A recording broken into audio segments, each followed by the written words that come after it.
What are you making, Closure? What is it? Let's have a look. What does it say? Squeeze some lemon. Awesome. Try another one. Here. Squeeze the lemon.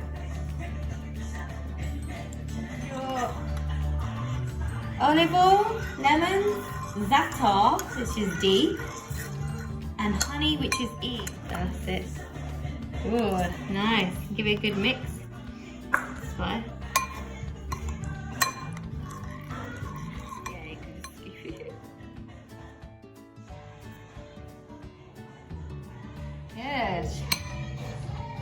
And just give that all a good mix together. Say, oh, what does that smell like, Pleasure?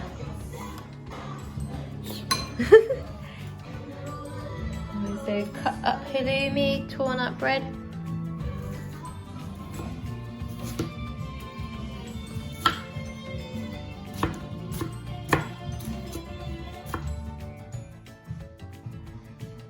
No, it's not hot. So brush them over the kebabs. That's it, all over the bread. It's going to make it go nice and crispy, I guess.